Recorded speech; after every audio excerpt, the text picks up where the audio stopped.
Hey, this is Samar Newsome, and you're tuned in to the Musician Shed podcast. Oh, good. All right, cool. All right, so today we have with us one of my great friends, Miss Syreeta, the trumpet. What do you call it? Trumpet lady. The trumpet lady. Trumpet lady. All right, so and I'm just excited because this is a friend of mine who I've known for over 20. Is it 25 years? Don't call them out. Let's stay at 20 because you go too further. Over 2 decades. It's going to tell the age. Yeah, exactly. So over 2 decades. And I mean, you know, I've seen, we started at Rutgers together. Mason Gross. Yeah. She was a young trumpeter. I'm a young singer, you know, trying to put our thing together, yeah, you know, trying to figure learn it out and get our skills up and stuff like that, which, you know, you got to be skilled in this business. And so, like, first of all, just tell us where you from, Syreeta. Well, I'm originally from Chicago, Illinois, by way of New Orleans, Louisiana. My family, my mother, they're all Creole. And so my mother is French. Wow. And I'm African American, and my dad is just a Southerner, and so they migrated to Chicago. But I still have a rich heritage in Louisiana. Like all my family is still in Louisiana, but I was born and raised in Chicago. Wow, that's crazy that you say that, because now that just reminded me. I just got to see the Louis Armstrong story, the documentary. Yes, Which one on Apple? Not that one, the Broadway show. Oh yeah. Wonderful World. What a Wonderful World. And it was amazing. And just learning his story, like how he started in New Orleans and ended up in Chicago, and then just, of course, toured LA, all the places. He's a trumpet player. It's one of the greatest. Exactly. I'm like, yo, so you walking in a nice lineage. Yes. Well, him, Joe King Oliver. You know, he followed him too. Yeah, he for Joe King Oliver. You know, Joe King Oliver used to stand on, before New Orleans was developed. He would stand on the hill, because they did have hills in New Orleans. Wow. And he would stand and just practice. Wow. And so Louis Armstrong studied with Joe King Oliver, and it's just a lineage. Yeah, I saw that in the theater play. He actually followed. He actually went to Chicago because Joe King was there. Yeah. And so first Joe King was here in New Orleans, and then he followed him there. So, and you know, Joe King Oliver, he was known for his sound. Right. Because you can hear his trumpet sound. Yeah, because his sound was big and fat and round, and you could hear his sound across the entire city of New Orleans. Wow. So that's what made him Joe King Oliver. Right. Yeah. Wow, that's amazing. Yeah. And again, you're from that same mud, if you will. Well, yeah, mud, not lineage, but definitely the mud of it. Yeah, yeah, they're you're from the fabric.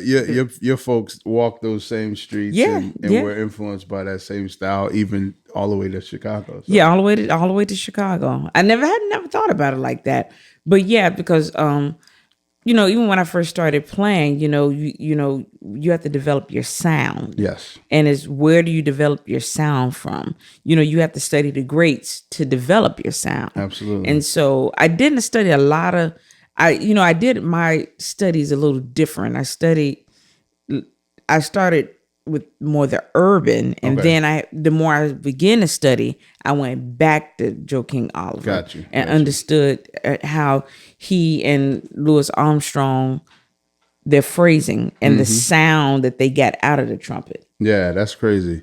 And a lot of, trumpet, Louis basically like the GOAT when it comes to that stuff.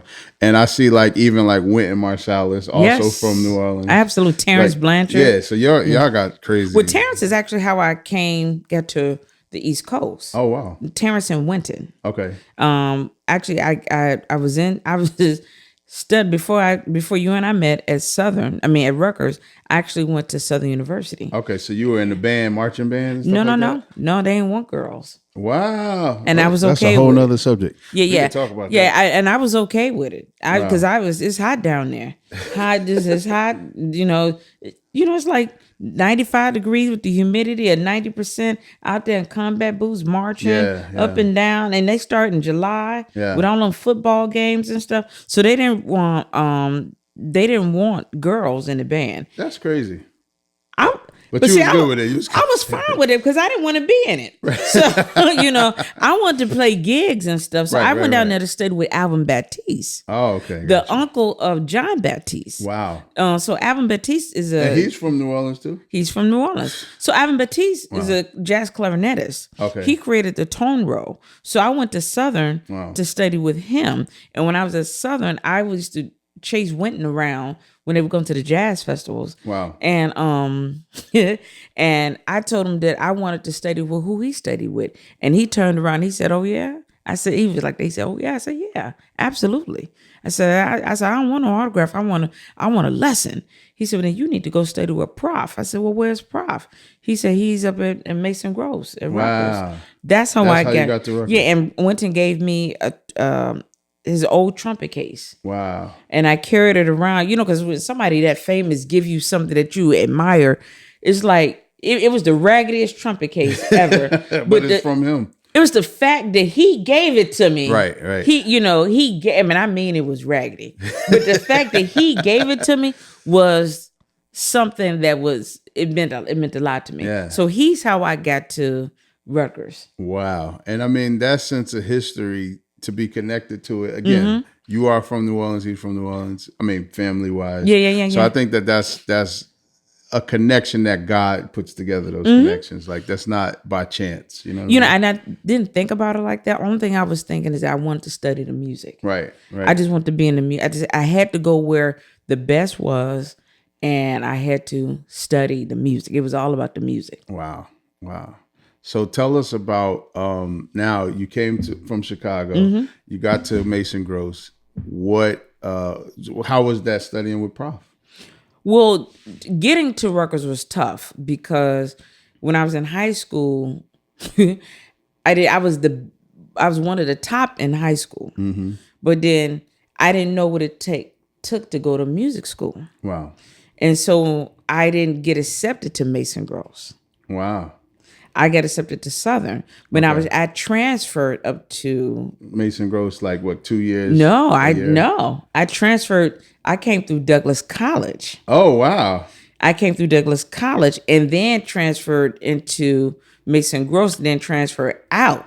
And I graduated from Douglas College, but I still was able to get a music degree and study with Prof. Wow. Because I didn't have what it took. When I auditioned for Mason Groves, they auditioned 25 trumpet players, and I was 23 at the bottom. Wow! Because I didn't know nothing. Right. And so it's funny because formal. You knew something. Did you until like the formality? No, I didn't know nothing. What do you mean you didn't know nothing? No, I'm serious. Because Bat said to me, he said, you couldn't be the best at high school and not know nothing. Well, because I knew how to play by ear. That's what I mean. Like the formal stuff. I'm saying. Yeah, but that's what you needed to be in music school. No, I agree. Listen, that's what I told you. My story. I ended up leaving not because I wouldn't say I knew nothing. What I knew was not what I needed to know. Yeah, well, Bat told me. Let me tell you something about Bat told me. He said, Mr. Bat, he said, "You got a lot of talent, but you just don't know nothing." And I was, that sounds like a nice Southern way to say it. And guess what? I was like, I thought he was playing me a compliment. No, I thought he said, you got a lot of talent. You just don't know nothing. Right. And I was like, yeah, I really thought he was paying me a compliment. Wow. Literally. I had no clue that I didn't know anything. Right. You're like, yeah, well, I know what I know. I knew because I knew I was playing in church on Sunday. Right. Because that's what I grew up on, playing in church. So, it still went off. But yeah, I grew up playing in church. So that's the only thing I knew. Wow. That's kind of crazy. No, that's the same thing with me. I was playing in church already. So it wasn't like, by the time, my ear was very, very good, very strong. Mm-hmm. Yeah. So even for me, like Rutgers was a struggle for me. I was saying my first methods class, I realized like what they knew, the prior knowledge, I didn't have it. You know what I'm saying? Like in terms of reading. I do know. Because as a singer, you can learn stuff by ear a lot faster. Yeah. And I always felt like, this school was for musicians and like band people that have been in band. Really? That's what you thought? That's what I felt. You really felt that way, Samar? Yeah, because that's why I left. So I left. For real? I left Mason Gross because I felt like it was more rigorous than I was ready for. And when because it's a conservatory model school. It was good. I won't say it was bad, but what I realized is that it wasn't like I would say. How would I say this? It wasn't as good for a vocalist. That's how I felt, because I felt like I was Westminster. That's why you went to Westminster. That was a vocalist because school. That's a vocal school, exactly. And the challenges like that, I think, are consistent amongst vocalists. I thought that you played the keyboard. I do play the keyboard. And I never knew that you were a vocal major. I was a vocal major at Mason Gross. I never knew that. Yeah, I mean, I played the keyboard. That's what I'm saying. Like, ear-wise, I had good training. And I think it was the keyboard skills that allowed me to still look better than I was. I never knew that you were a vocal major, Samar. Yeah, I was a vocal major. Wait, I'm going to tell Brandon. He probably didn't know that either. No. He used to get on me like, you got to practice your 2/5s. You got to practice your 2/5s. Yeah, you're like, yeah, whatever. Exactly, like, yeah. I don't even know what you're talking about. and neither do I care, Later, I realized, like, okay, he's talking about, the music, the cadence, right? Yeah. But, I didn't understand that. Right, like, I get it. There was some basics I didn't know. And when I went to Westminster, I realized the importance of being in a place where they know what level you're at. Mm-hmm. And they can groom you. Yes. I mean, like, we started at the basics of reading, which made it easy. I mean, I don't want to say easy, but like easier. Like, to get through when it. You get in the first do, re, mi, and not assuming that you know a lot of things, because I didn't know how to read music. And in high school, you touched it, but that wasn't like part of the culture. I went to Irvington High School, and it wasn't like my story is different. In Chicago, I went to a performing arts high school. Wow. And I studied with Mr. Vincent Chickowich of the Chicago Symphony Orchestra. Wow. And at Shorewood Conservatory, so I was taking private lessons. Wow. The entire time. I just didn't know enough. Right. Of what I didn't know, I was like, why I got to be playing long tones all day long when I wanted to get to the stuff, but I didn't know that was going to lead me to. It's going to get you to it, yeah. And I had a lesson with Rob Magaha. Oh, wow. He was one of the trumpet players for the Tommies. Okay. And he was like, do you know all your scales? I mean, like, he shut me down. He's like, do you know all your scales? Of course I didn't know all my scales. He was like, do you know your Dorian, your Phrygian, and this? The modes. Because I didn't think I need to know all that. Right. It's like I got the major and the minor. In church, I'm playing one note. Right. And playing whatever the line is. So I don't need to know all that. Right. So, but I needed to know it. Yeah. Well, I mean, to be a well-rounded musician, you need to know. Yeah, and I'm glad I know it. You need to know as much as you need to know. I mean, as much as you can, because there's so much to know. I mean, we're still learning. I know I am. Yeah. And I discovered things like, I don't know that. Or even if I know it, I don't have it. You know what I'm saying? Like, I actually studied with somebody that really showed me, took it apart for me, a jazz musician, really dope dude. My man, Shedrick Mitchell. Yeah. And when I studied with Shedrick, I know Shedrick. I said, okay, this is eye-opening. Not that, look, I think I had great skills. Oh, no, he's when amazing. I came to him, it was like, bruh, you good. And I was a musical director at a huge he church, knows, but he was like, put things in perspective, like, you know it, but you don't know it. Yeah, when he did, when I started working on the body of work I'm working on now, he came in and did it, recorded in one take. Yeah, he's amazing. Yeah, one take, and just a wonderful person. Yeah, very good person. That's my guy. Yeah. But so that, again, that's late in my career too. Like, just really getting a perspective of like, this is really what it's like to have it. You know what I'm saying? And I'm glad that was like around the pandemic. But I love that it happened, because it opened up my mind, and it almost made me feel like I'm back in school again, and just kind of gave me a perspective on practicing and stuff like that. Like, I was a good musician, but I was a talented musician, like you said. Yeah. So a lot of opportunities came from the talent, not necessarily the work. And I put in work, but not as much as I thought. Understood. Like, now that I think about it, I'm like, I put in a good amount of work, but not as much as I think. And I got a lot of opportunities. And so, I'm grateful that, there was work that I still have to do and still got to do, but I still was able to ascend to different levels. And, again, now I'm still like, I'm still at it. No, but you're playing at churches and stuff. I mean, you're doing what you like to do. Right. I'm enjoying it. See, trumpet players, we can't do that. Right. You have limited opportunities. Very limited. Like, we can't hold a church service down. Right. Because it's only three buttons. It's only 3 buttons up there. If they, we could play the melody and that's it. Right. I got you. Nah, I understand. I'll play a line in, but it's very limited. So you have to find other means. Right.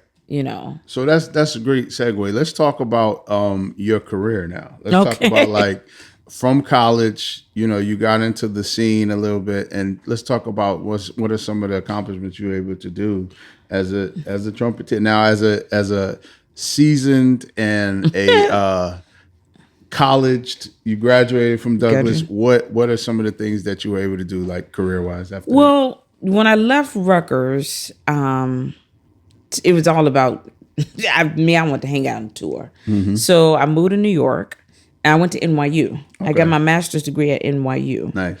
While at NYU, I did the Jill Scott tour. Nice. And I connected with. Was that with Adam or? No, who's the I was on the first record, the very first, the Who Is Jill Scott record. Okay. And so from there, while I was doing that, I ended up connected with Bishop Hezekiah Walker. Nice. And so, but it's funny because I connected with him because I needed a church to go to. Wow. You just wanted to go to church because you've been in it for so long. Yeah. And I knew, only thing I knew was playing my trumpet in church. Got you. I didn't know anything else. So I was in grad school and going to church, playing the trumpet. Nice. And then while in grad school, I studied with Frank Foster, jazz composition arranging. Okay. Frank Foster, who's the arranger for the Count Basie Orchestra. Wow. So I got a chance to really hone in on my arranging skills, arranging for big band at NYU and studying with Frank Foster. Nice. So that was a very big highlight. I also got a chance to study with Maurice Andreas. Okay. Of the New York Philharmonic. Nice. So that was because it's very different being a jazz trumpet that's player. contrast. Like that's like classical and jazz. It's a very different thought process. Mm-hmm. That I had to kind of really. I actually had to stop playing at church for a while. Wow.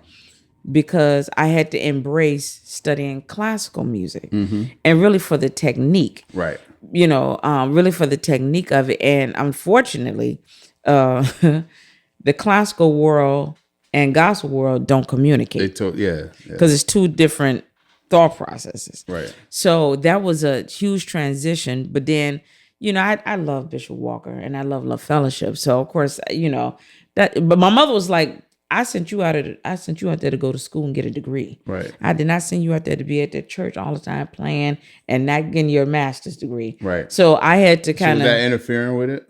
Absolutely. Well, because there were rehearsals all the time. There's rehearsals, there's touring, there's traveling. But what was that schedule like with Bishop Walker? Very rigorous. It was very rigorous. So it was very rigorous. So I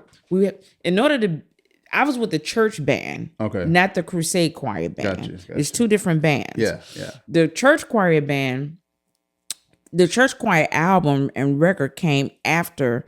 The Crusade had been out for years. Right, for years. Grammys, everything. Yes. So that they won one Grammy. Okay, with the Crusade Choir. Album. Calling My Name album. Yeah. I was on the Love Is Live album. Okay. And so was that with the culmination of some of the other songs? Like they did those songs live or something? Yeah, so Love Is Live, we recorded live. Okay. And I forgot what year it was, but we recorded that live. So the rehearsal schedule alone, it depends on when it comes time for recording or just, number one, all the songs before Bishop Walker records are sung and performed years ahead of recording. I heard that. So, and the writer actually comes and teaches the song? Absolutely. Right. So you get the feel of it. Yeah. But it's rehearsed before. That's the reason why there's so much perfection. Yeah. Y'all been singing it for years. You've been singing it for years. Playing it. The musicians got the musicians arrangements. Been playing it down. But when it comes time to record, it's a different rigorous schedule. Okay. But like on there's a travel schedule, service schedule, and then there's a recording schedule. Okay, tuck us through those because I think this is the kind of stuff that I think people don't know. Really? Like, okay. Absolutely, Yeah. they don't know. Okay. I think again, perspective. You know what I'm saying? Yeah. Like, if you haven't done it, number one, you wouldn't know. Well, nobody's ever asked me these questions. Oh, but this is the stuff. Like, yeah, nobody's so tell ever us each of those things, what those schedules look like. Okay, so the preparation before recording is totally different than the musician at the church because we wore two hats. Gotcha. I was a musician at the church, but just so happened the church, I was part of the church band that traveled with Bishop Walker and the choir to perform. So we had to be at Tuesday night Bible study. That's because they want you to have a foundation. You got to have a foundation, and you got to be in it. Yeah. And you got to be in it. You got to be able to serve, and you have to have the spirit of your passion. So all the musicians were there? All the musicians were there. Wow. And we had to be in prayer. Wow. Prayer started at 7. We couldn't be walking in at 7:15. Right. We had to be there at 7 on our knees in prayer. Wow. Prayer was from 7 to 8. And then Bishop Walker would come down. We would be in Bible study about 8:15 to about 9:30. Sometimes we would rehearse after Bible study. Wow. And so that rehearsal would start about 9:45 and it would go to 11:30 midnight. And then that was on Tuesday. And then on a regular Tuesday.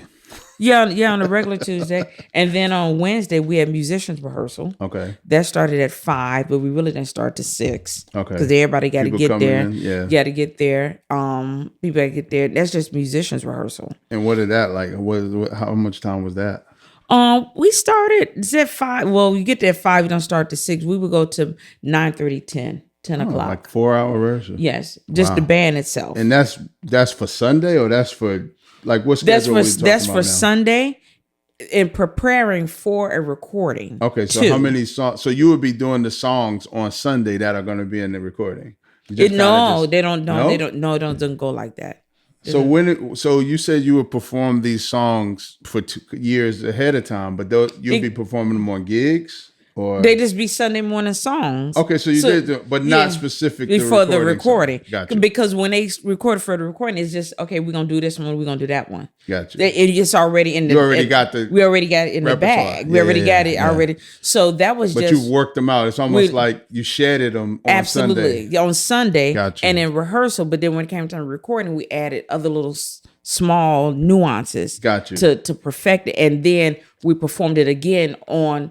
Maybe it depends on what Bishop will call. He may not recall what we rehearsed on Sunday. Right. Which we will all be upset. It's like, dang, I want all of this. Well, no, I'm like, I want to play my line. I didn't rehearse this line. I didn't get a chance to play my line. That's me as a trumpet player. Yeah. So the rehearsals. I mean. We had to rehearse, and then he would come to musician rehearsal. Bishop Walker come to musicians rehearsal. Right. And then, he would tell us what he liked and what he did not like. Wow. And he listened to every part. He knew every part of the song. Wow. He knew my parts of the song. Wow. And then he would ask me, Syreeta, you got your part down? You got your horn lines down? I need to hear this. I need to hear that. Yeah. He knew, and we all had parts. Right. So, we got it. That's something to dissect right there. Yeah, we all had. And I was the only woman in the band, girl in the band. Right. Wow. I was literally. I was. But so we all had parts. So like Juwan, he played the organ part. Mm-hmm. Greg Kelly played the piano part. Right. Rob played brass, and then me, I was the top line for the brass. Mm-hmm. Dwayne on bass, Keith on guitar, and Jeffrey on drums. Okay. We didn't have percussion. Wow. But we all had parts to play. Like, it wasn't just... Like you're just playing. And I'm going to be honest with you. I mean, like that's something that I learned through Hezekiah Walker. Really? Yeah. As a young musician, studying like the albums with like How Much We Can Bear and stuff like that, you hear the parts very distinctly. Yeah, we all had parts. You hear the guitar and parts, not like...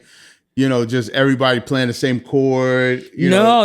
Register. It was. You hear specific parts, and that was all intentional. Absolutely, that's to me one of the most professional things about, like, you think about Bishop Walker, you think about James Hall. They also the same way. Yeah, sure. Like Melvin and my man, I forget the keyboard player. Like all those intros, with all of those things, like all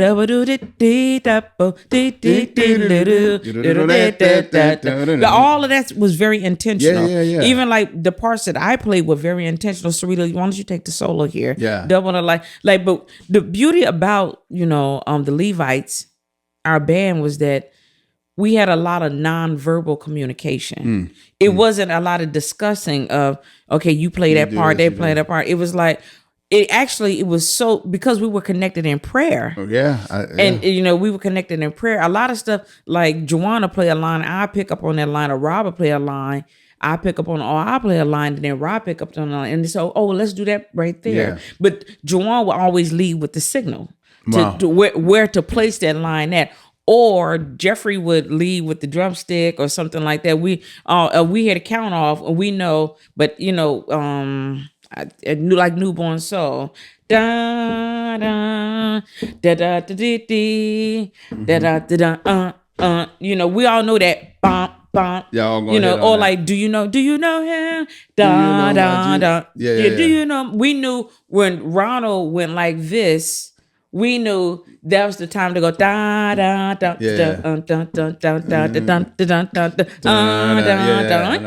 We and Juwan would look back and go like that, and so we knew that was that time to play that part. Yeah, and we had, because the format of the song was.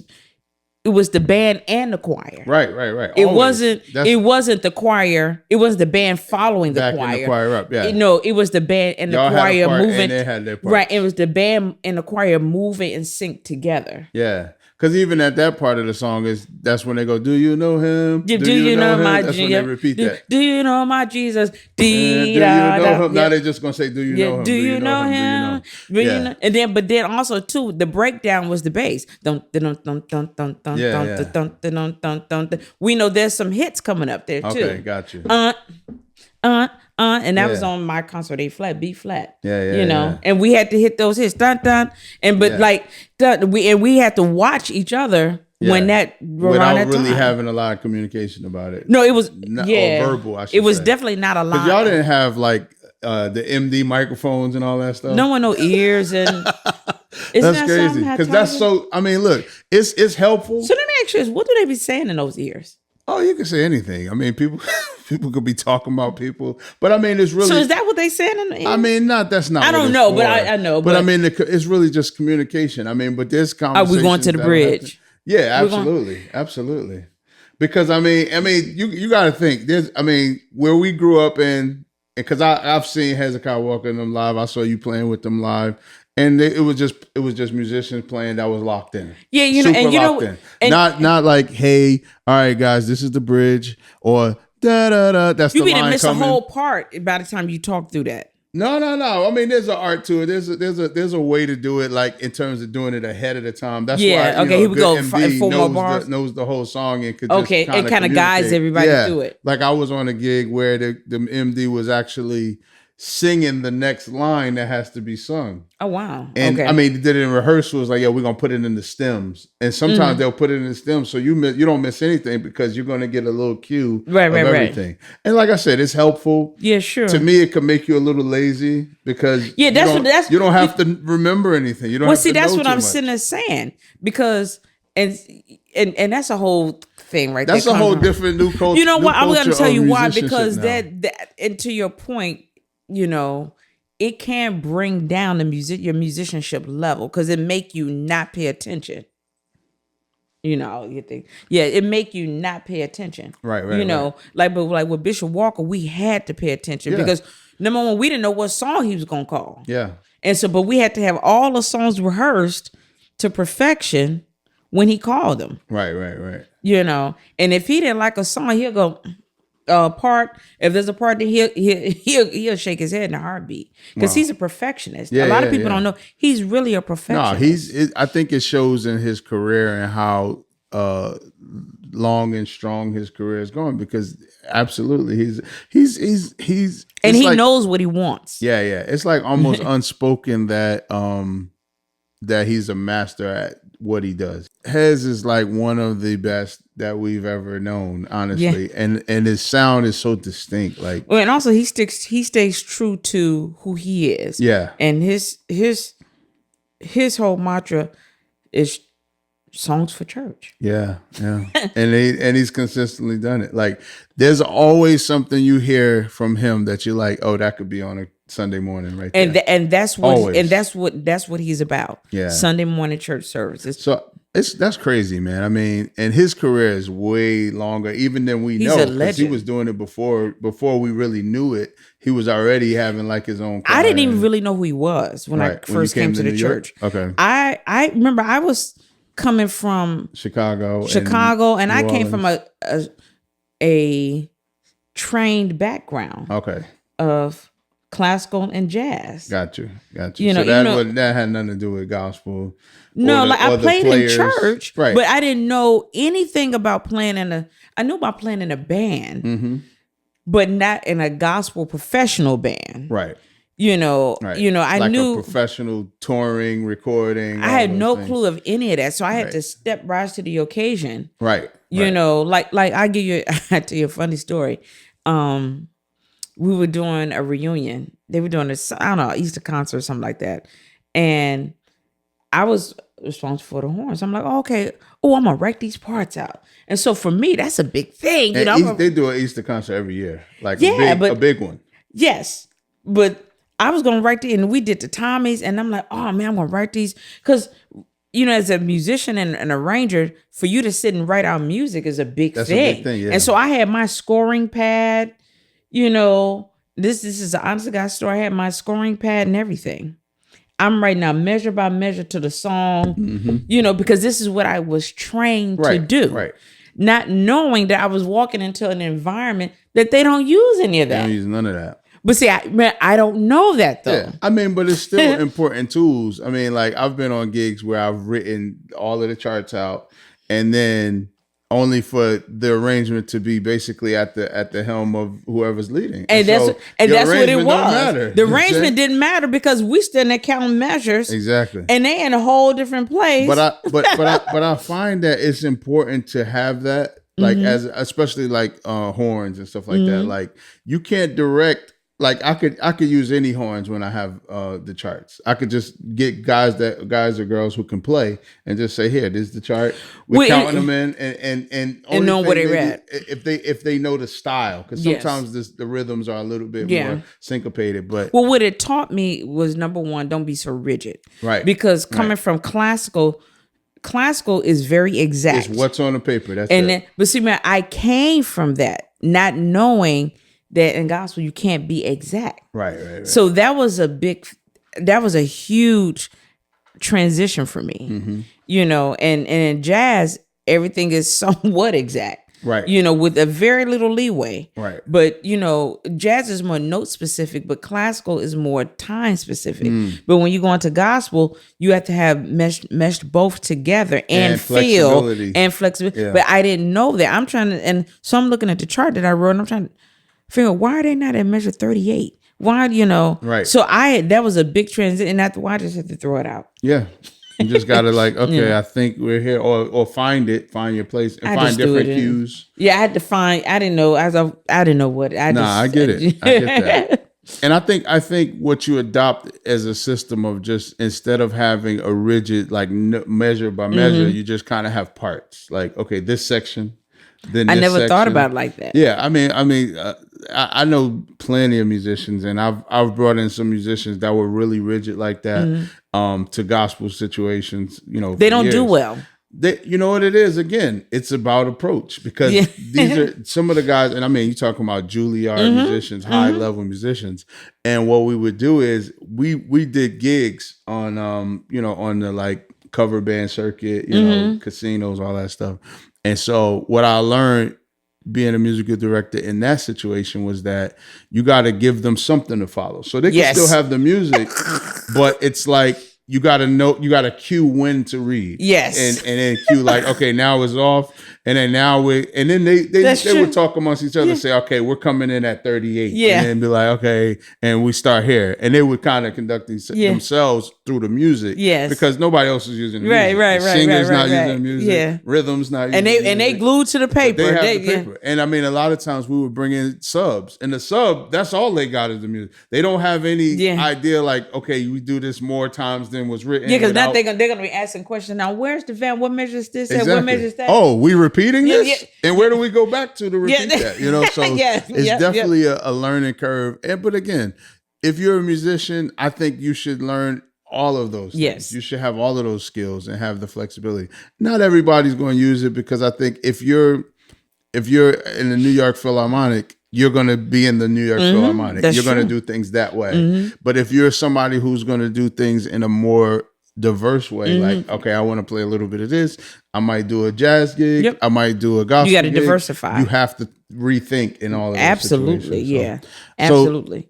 out of all of the places you've been, now we talked about those different scenarios, the schedule. We didn't get too far into the schedule. Yeah. Oh, yeah. So going back to the schedule, Sunday morning, we had to be at church by 10:15 because we had to be in prayer 15 minutes to 11. Wow. So we had to be, prayer was with just musicians and the choir. So service started at 11:30, I believe. So we prayed at 10:45 because we had to have sound check.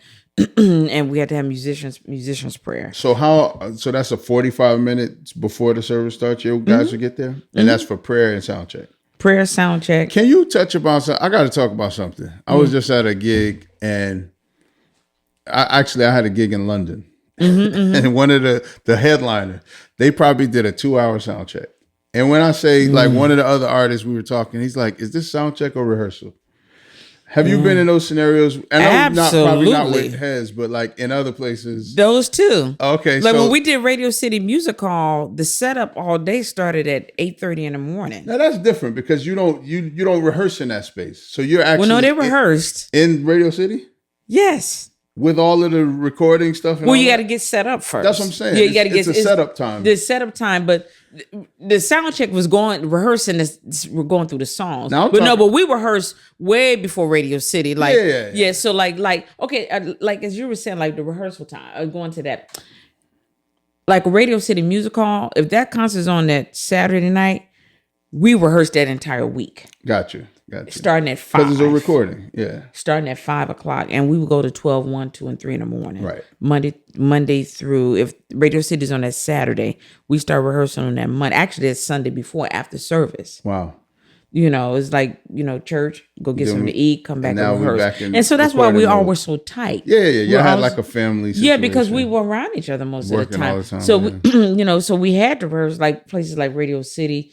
And so when people hear, but like the day of, the setting up is insane. Yeah, I'm sure. Oh, it's a lot of details. It's a lot of details. And then the band, I'm the last one. It's just a microphone, Right. But I still had to have. But it's still mix. It's still, all of those layers. And then when in Union Hall, so, they take a 2-hour break. Yeah. You're on their schedule. Right. Then, and Bishop, he didn't come to sound check. Right. The band did the sound check. Right. And then like Ronald Craig, they did his microphone. Because he was busy doing, the directors, he was busy doing other things. Yeah. In preparation for everything. Absolutely. And then, so we would be at Radio City, we would be at the hall at 8:30 and 9 in the morning. Wow. And we didn't go until 10 o'clock that night. Right. But y'all getting in place, putting things together. I mean, like, so that makes sense. But now the situation I was in, one, I'll tell you a few, like, because, I've been in church situations where, you have a lot of time. And so because you have the time, you use the time. Sure. But a lot of the time ends up being used for rehearsal. Sure. It's like we know the music or we don't know the music. Right, That's what it comes down to. But even like this thing in London, there was the headliner. You're the headliner, you're going to get some time. But I mean, they were in there like rehearsing the songs and not necessarily like fix this thing in the microphone. They would go through a whole song and then be like, yeah, I feel like my microphone is like, I'm like, yeah, you could have said that like a line into your verse. You know what I'm saying? Like, well, that sounds like someone that's not professional. What? You said it, not me. But yeah, you're more professional. That's what we were saying. Like, because then one of the artists who toured around the world with Madonna, he said, "Listen, I'm gonna get up there, and I'm gonna sing a couple of lines of my song. Make sure my monitor's right, and that's it. That's really what it is. Like, it's not, this wedge is not the same as this, and and again, those are details, but like." Yeah, but those are details. You're a background singer, though. Yeah. Because the lead singers ain't come. It's the background singer. So, I mean, again, these things happen, but I think that we got to normalize. So how did you deal with that? Because sound check is sound check.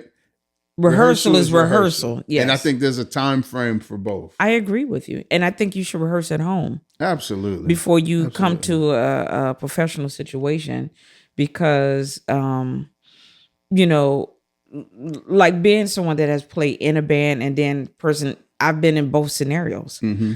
I've been the person out front and I've been the person behind the scenes. Yeah. When you person behind the scenes are part of a band and there's I personally feel that musicians are geniuses because we have to work in and every kind of environment. Yeah. The same thing that you do at a small club is the same thing that you do on a big stage. Mm-hmm. And we work with so many different personalities. Yeah. And the reason I also feel that music is the universal language because you and I, A is A in America, Russia, China, just Czechoslovakia is going to always be A. Yeah. You know, A440. It's going to always be that way. But now the person that when you're in the forefront, the lead person that you're the headliner, you don't have time to deal with all of those things because there's so many other things that's going on. You're dealing with press, you're dealing with staff, you're dealing with PR that you got to deal with. You got to deal with the promoter. You're dealing with a lot of things that musicians don't even know about that are happening. You're dealing with tour managers. You're dealing with, it's a whole nother, tickets got to be sold. Sometimes ticket sales are short. And so the artist has to know about those things. Yeah. You know that you're privy to more information. Yeah, the musician's job is to show up and play the music. And that's it. Yeah. You know. Now, do we get all that all the time? Sometimes they're fun, but I think that goes into professionalism. Yeah, for sure. That's good. Oh, I was going to finish telling you about the schedule. Yeah, so I mean, we started. Okay. You said Bible studies on Tuesday, and I think I interrupted you about the prayer and Bible study. That's okay. What else do you have? Oh, okay. So that was that schedule. When we're getting ready to travel, we still kept the same. On, before you get there. Yes. Tuesday. I think this was just a Sunday schedule, regular Sunday. Yeah. So this is a weekly schedule. Tuesday Bible study and prayer. Wednesday musician rehearsal. Thursday band rehearsal and then choir rehearsal. And then Friday sometimes we had to travel. Okay. And then be back for Sunday morning service. Wow. Then on the Friday night we would have to, it depends on, we may have to go to LA. So you just had one day off Monday. Pretty much, yes. Wow. But if it was like a Broadway schedule. If it was recording time, there is no Monday off. Wow. Because we had to be tight. Now I'm gonna ask a question. You don't have to answer it if you want to. As a musician in I would call a very high level band, high level recording choir. Because I'm gonna ask another question. Yeah, asking away. I'm hoping we can edit if we need to. But what was, because I know a lot of musicians, one of the draws of any gig is pay. So if you got me out 6 days out the week, my question is going to be like, what you paying me? Yeah. You know what I'm saying? Yeah, absolutely. So did you feel like, again, I'll answer. You could just tell me what it was, like, not what it was, but like, was it comparable to spending 6 days, or was it like you really paid for this one thing or these couple things, but you're volunteering these other days? No, it wasn't. The recordings, yes. Okay. But that probably had a record label budget to it or something like that. Yeah, but yes. Now it's funny that you should even say that because at the time where I was at in my career, and I can always speak. I could speak for the rest of most of the band too. We all wanted to be there. Right. I know that sounds real bad. No. I understand that. We all wanted to be there. Right. And we love Bishop Walker. Right. And we love our church, and we love, because he ingrained that in us. Right. That's why, even if you probably talk to some of the others, we all probably sound the same a little bit, probably. But was the pay worth 6 days? No. It just wasn't. Right. It just wasn't. But we all wanted to be there, so I don't think we focused on the pay. Right. Which is important. Then and then also too, when you're younger, you don't have the same responsibilities. Right. Right. And life that home. Yeah, you don't have any of it. I'm just apartment living in New York. I'm having myself a good time. Because remember, that was Bishop Walker's recording skills. I was a part of. Remember, people don't know this. I actually told Bishop too when we was interviewing for my film. I was going down to the Blue Note afterwards. Right. So you at the church. Anyway. My day didn't end at 11 o'clock. Right. My day ended at 3 a.m. in the morning. Wow. Because I was going to jam sessions. Yeah. Me and Brad was going to hit at Smalls. Wow. So I would go to church, go to my rehearsal and everything. Then you go hang out. Then I'm going to hang out because I'm going to sit in and play some jazz, which is the lifestyle of a jazz musician. And that's what I was. So I, I was having myself a good time. I was doing music 24/7. Wow.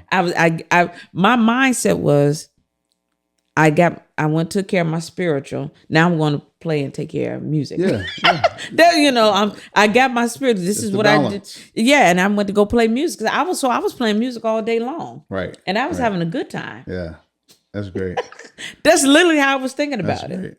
All right. So now let's change a little bit. So it's a recording time. What was that schedule like? Monday through so Sunday. Every day we're recording. Musicians rehearsal will start after service on Sunday, and actually on Saturdays we rehearse. Wow. We would start around 12 or 1. We would end around 6 or 7 because we had to be back the next day. Wow. And so musicians rehearsal started after service, go get somebody, come back, start at 5, choir come in at 8. And how far out from the recording were you guys doing? 2 to 3 months. Months of weekly recording? Yes. Of rehearsals, I should say? Wow. Because it has to be perfect. You got to get it there, yeah. Yeah, and this is after knowing those songs, though. It's not like you didn't know those songs. Like, this is you're after going to do a new song today. Oh, no. These are songs you know, but now you're working on nuance, you're working on... And perfecting parts and things like that. Is the choir in those rehearsals too?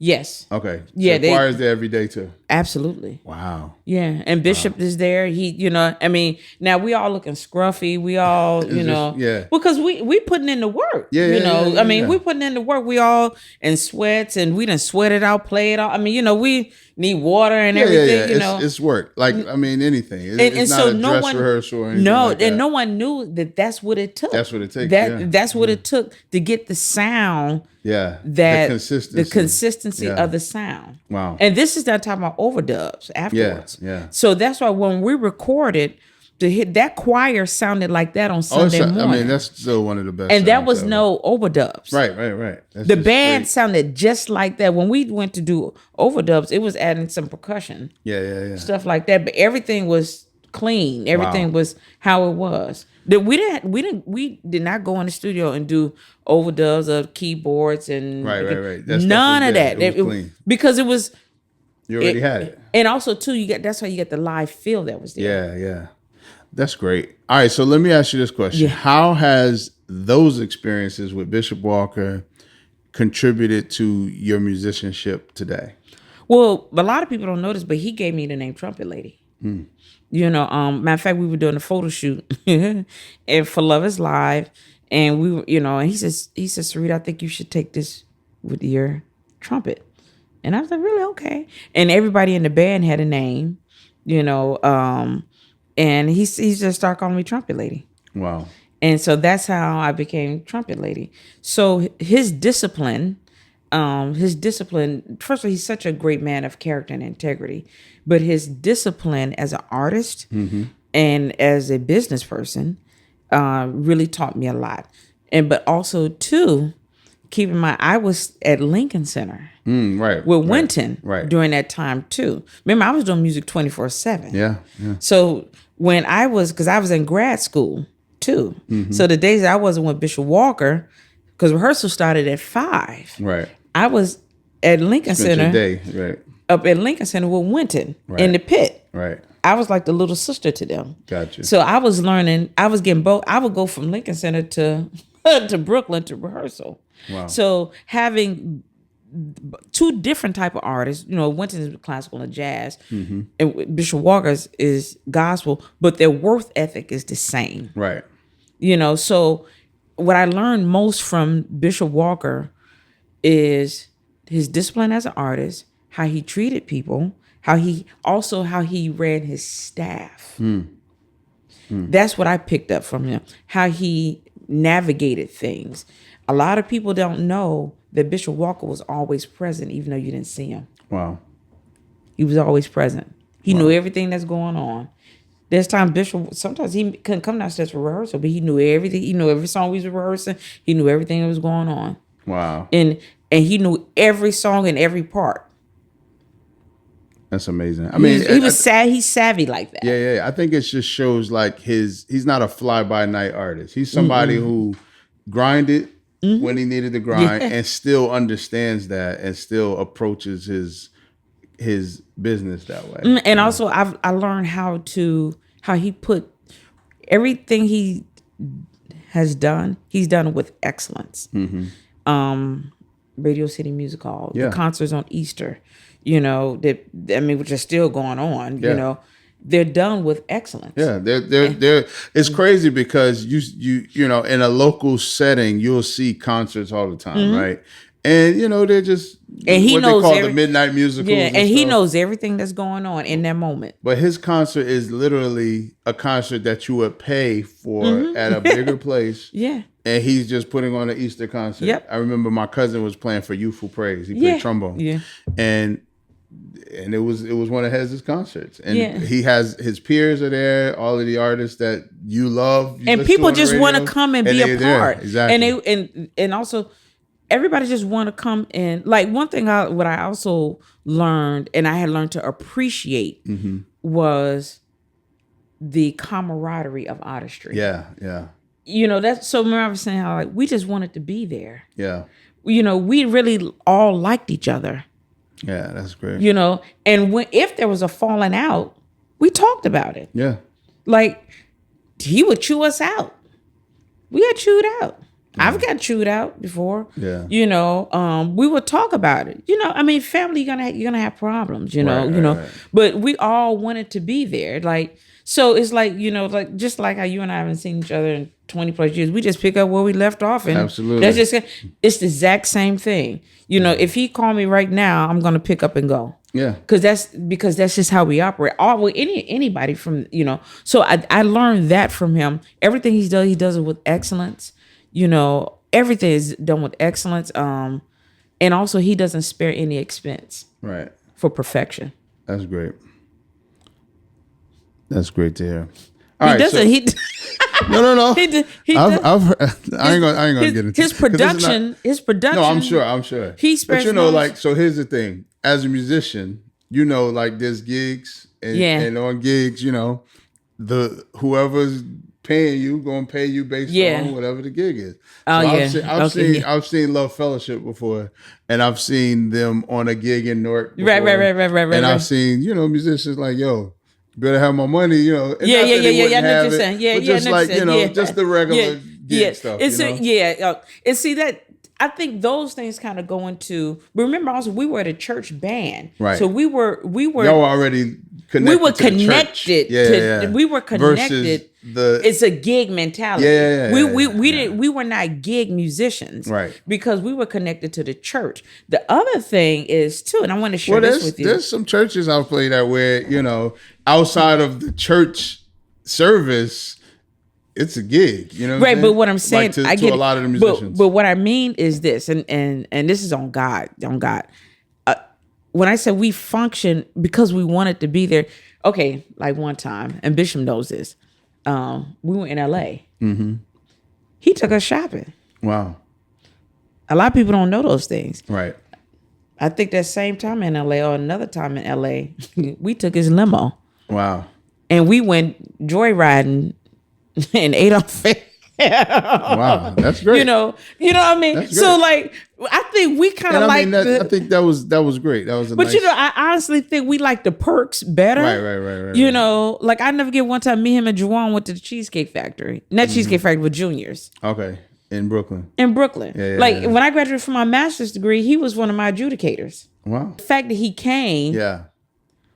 No, I've seen him a lot of places over the years. I mean, some, of course, with the choir and stuff like that. But I think I saw him at a college in Pennsylvania doing something by himself. I mean, he's been on radio, like, to me, before radio was like a popular thing for artists to do. He was doing it.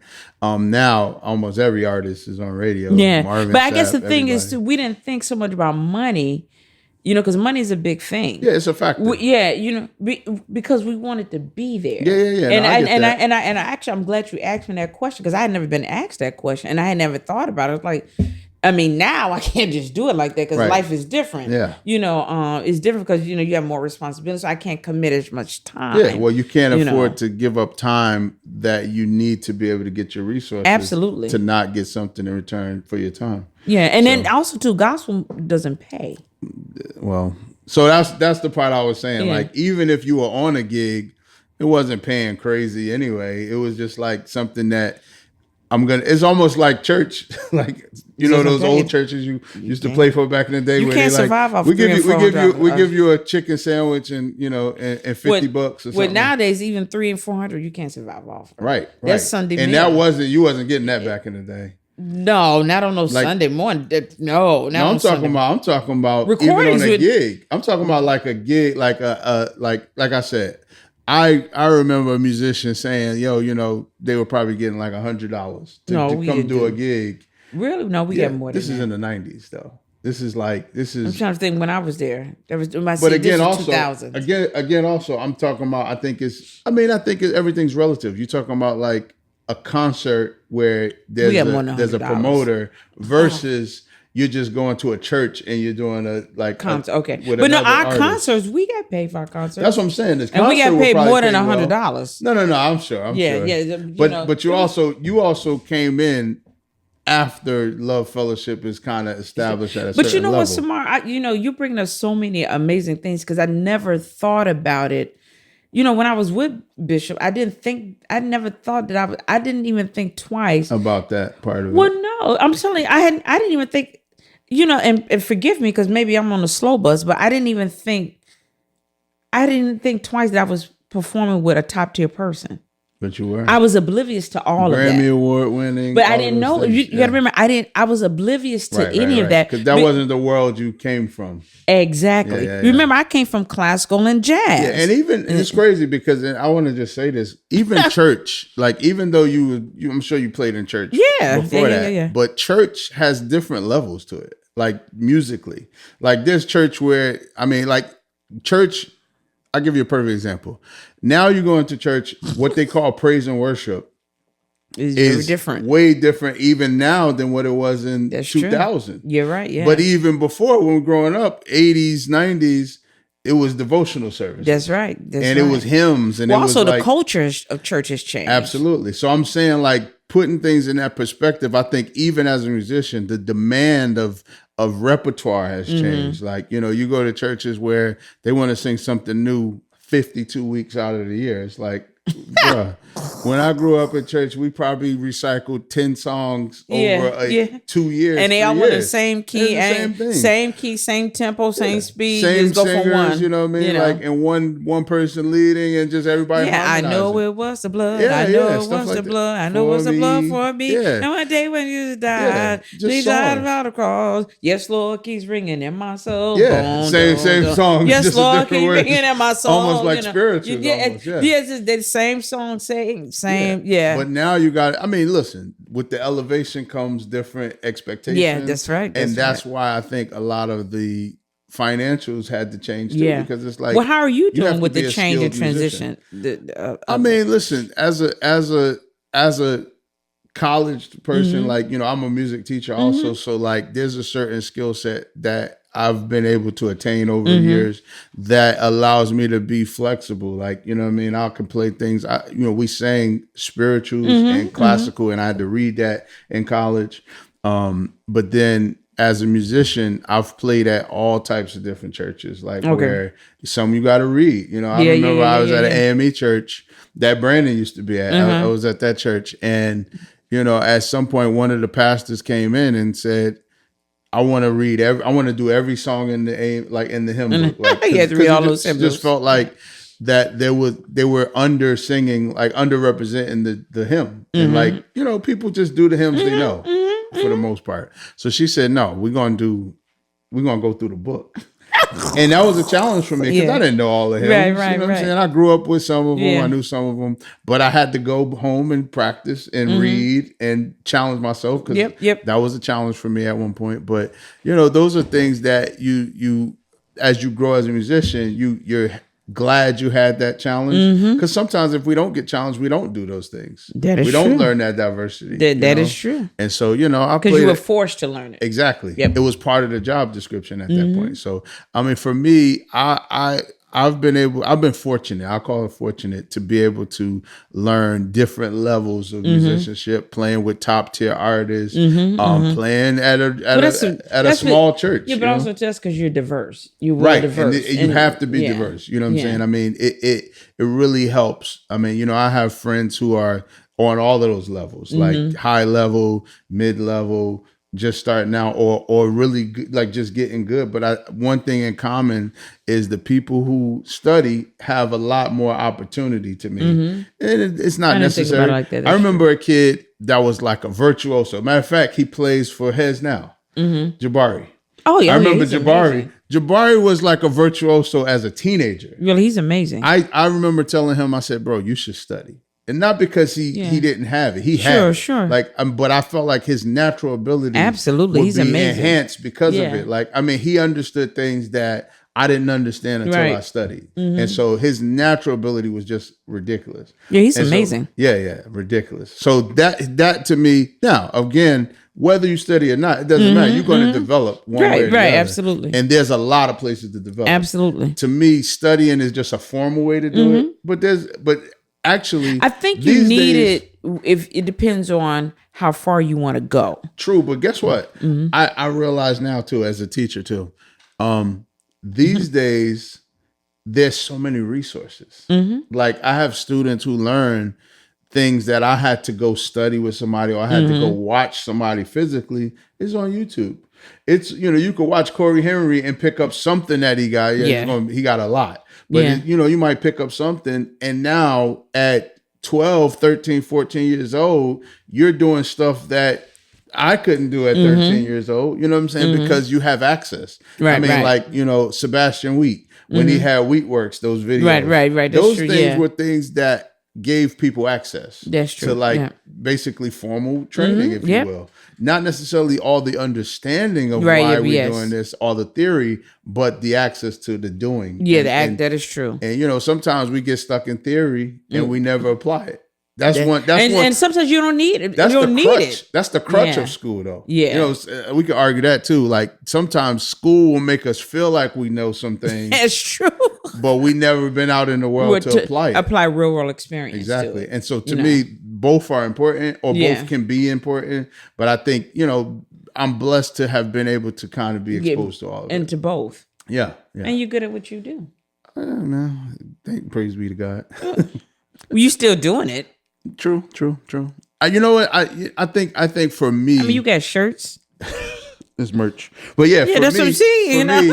For me, it's just I've always been fascinated with how things work. Okay, and so being fascinated with how things work, I always want to learn more. The minutiae, and I think that learning, being a avid learner, like I said, I studied with Shed just 4 years ago. I love him, and so to me, I'm in my 40s already, and I'm taking lessons with somebody, but because I'm like, there's things I don't know. Well, because you know what? Because I think we're all a student of learning, no matter age we're at. Not all of us, but I think it's important to be. I think when we have the capacity to continue growing. Well, Wynton told me, he said, he who is the student is also the teacher, and he who is the teacher is also the student. Wow. And so I think that when he told me that, I was like, because he's very philosophical. So I was like, okay, Yoda.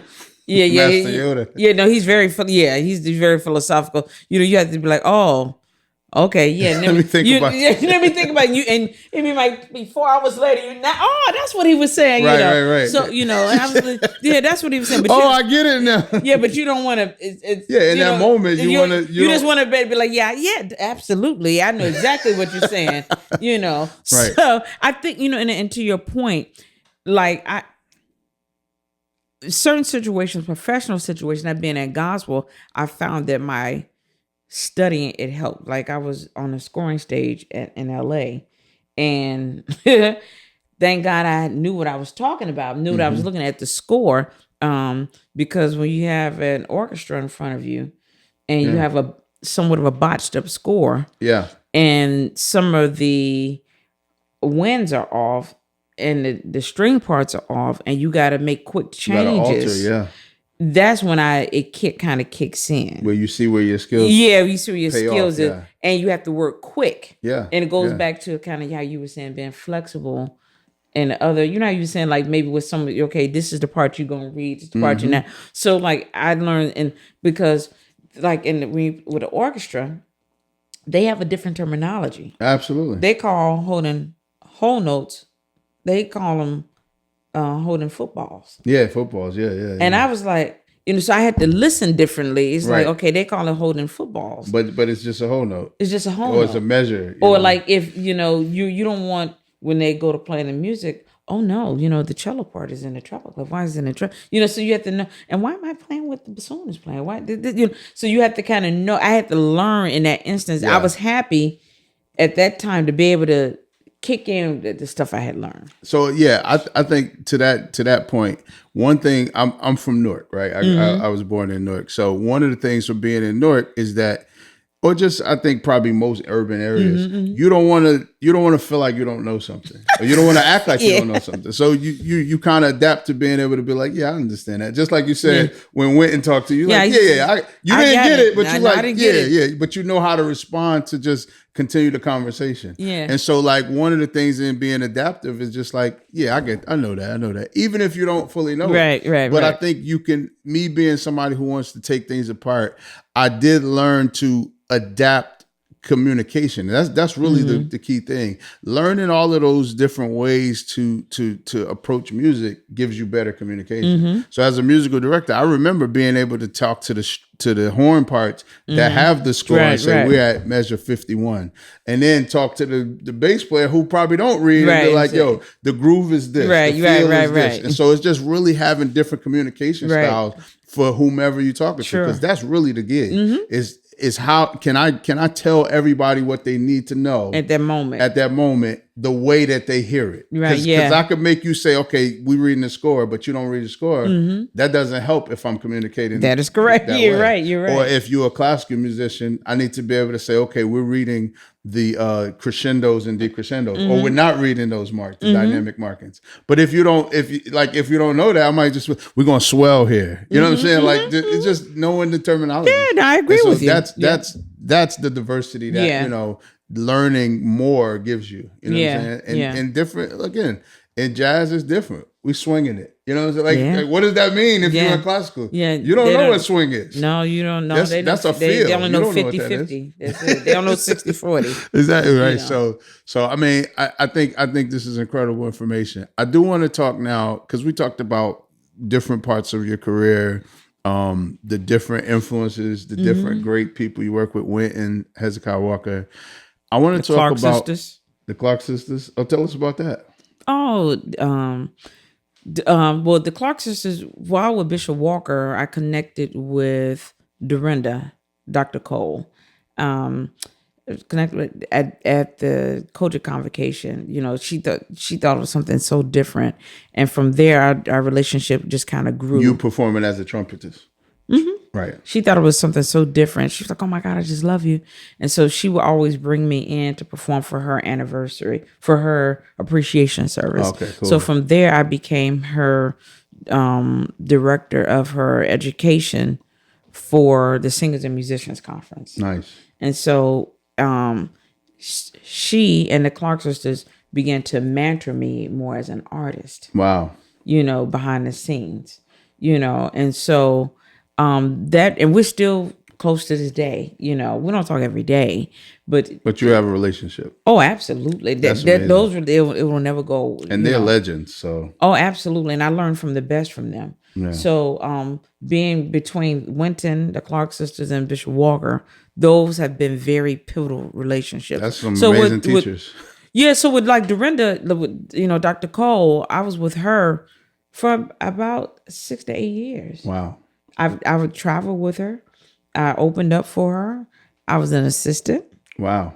I wrote all the curriculums for the Singers and Musicians Educational Conference. I connected. I bridged a partnership with Berklee College of Music and the Singers and Musicians Conference. Wow. And I did it. That's amazing. I did it. That's amazing. I think one. I'm glad you brought that up because I didn't know that. But also, and guess what? I didn't get paid a lot either. But it didn't matter. You were honestly connected to the right people. Well, that was another. I wasn't even thinking about money. I just that's an opportunity of a lifetime to be mentored by legends. Which it just happened. It happened organically. Right. It was you just didn't go seeking and say, "Hey, I want you to mentor me." No, it just happened. It just happened divinely. Divinely, yes, it happened. And I just as a matter of fact, I invested more. Wow. I paid my way to places. That's what and I didn't mind. I didn't mind because there's such great women to be around. They invested in me as a woman, and a woman as an artist. They shared with me Syreeta, this clothes that we wear as artists on stage that we don't wear when we're going to church. Wow. You have stage clothes and you have your regular clothes. So those are like little nuances that I did not know. So I want to get into that because that was the next thing I wanted to talk about. Like you being a woman in this industry and the fact that you have some of the greatest women of all time that you had access to and you get to mentor with. What was it like? I mean, we talked about this, I think, in brief about being in Brooklyn and New York and all the church scene, but also being the only woman in the band. Like, tell us about some of the hard challenges times about that. Yeah, because I had a hard time.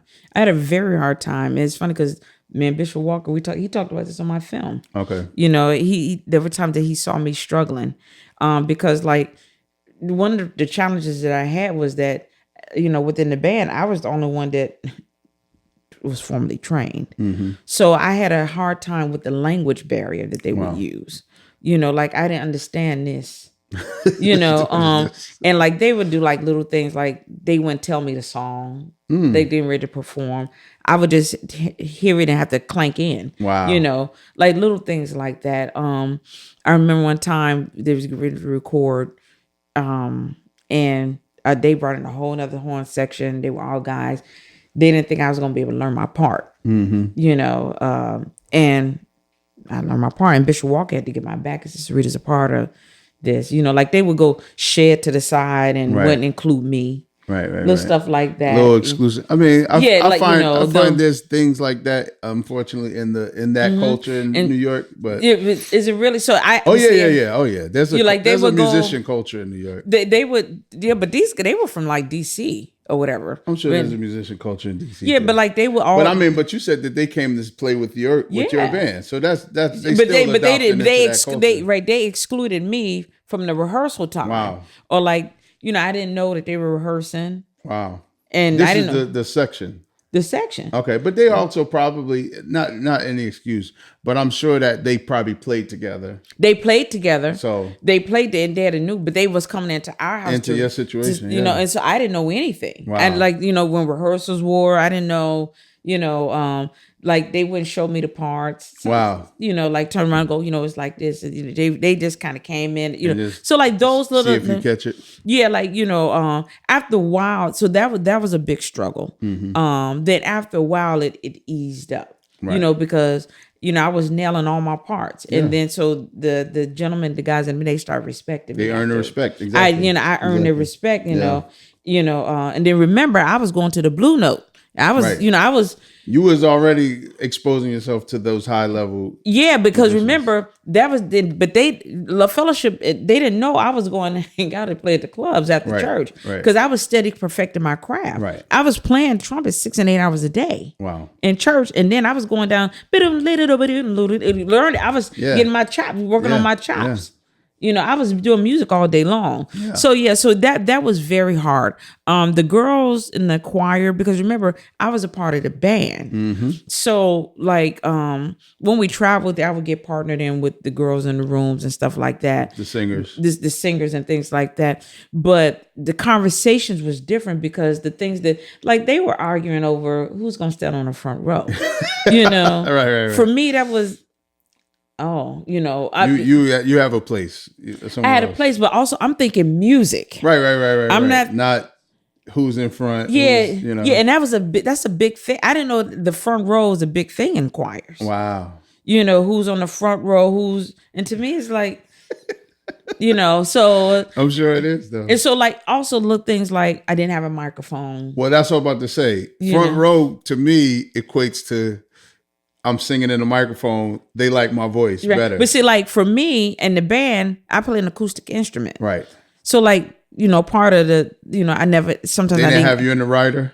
Sometimes I wasn't in the wrider. Sometimes I had to play without a microphone. Wow. Stuff like that. So I had to deal with a lot of the space. Yeah. So so I had to kind of like overcome those challenges. Yeah. There were days I definitely got discouraged and didn't want to be a part. I didn't feel like I was a part. Because sometimes there were a couple of times where budget didn't allow for me to travel. Wow. It's real talk, because I wasn't a needed instrument. Right. I got you. Wow. Or there were times where because I was an accessory instrument, I had to get on the bus and I couldn't fly. Wow. And I felt some kind of way about that. Yeah. Because I was like, oh, I'm a part of the band today, but now I'm part of the band. But then the older I get, I understand, you can't pay for it's logistics. Yeah, but remember when you're new coming into it, you take things personal and not understanding it. All the logistics of it. Only the nucleus need to fly. You don't need a trumpet player to carry the service. Right. To be back for service. Right. So that kind of a thing. So the more I matured and I understood a lot better. Yeah, no, that's crazy. How did your But like even on the jazz scene, I dealt with a lot of. Oh yeah, tell me. Like on the jazz scene, I dealt with it was more things like I didn't know my stuff. Even like when we were in college, I was plus size girl, I had my little overalls on. You remember those days? Mm-hmm. They used to challenge me. Like I never forget one challenge I had. And they tried to play me for a punk. Wow. And we were hungry in college. Mm-hmm. And there's the Arben's book, it was just the Trumpet Bible, and it was $3 a page we were playing against. Wow. And you couldn't miss a note on the page. And they was playing me because remember, I remember I didn't get into Mason Gross. I was in Douglas, right. But I was still studying with Prof. Right. And so there was two guys, and we were in the practice room. You had to call if you messed up, you had to call for $3. Wow. And so I won. So they had to pay you. They had to pay me, and I needed that because I wanted to eat at the Chinese place and at the grease trucks. At the grease trucks. So, but I won. I think we did like 30 pages back to back with what was happening while they were out hanging out. That's why I didn't know about the parties. Yeah, you didn't go to the party. No, because I was practicing. Yeah. You was doing what you're supposed to do. Yeah. But I think. See, that's good because I was doing what I was supposed to do. You were supposed to do that. But remember, I didn't know. I don't know anything else. Is what I'm saying to you. But I think that God has a unique way of doing that because sometimes He puts the adversity because the adversity was you didn't get in. So these are people who are probably in. Yes, they were in. So they have the comfort and they're good. They're already in the school and they probably have a certain level of skills. So they probably did. Relying on that. But I didn't. You had to work. Yeah. So you're like, man, I ain't got time. I don't know about no party. I'm here to work. But I was in that bubble room. I didn't even know. No, but I think that was divine. You think so? You got the money, didn't you? I did get the money. But no, so I promise you, I did not even know Rutgers was even having parties. Wow. I'm so serious.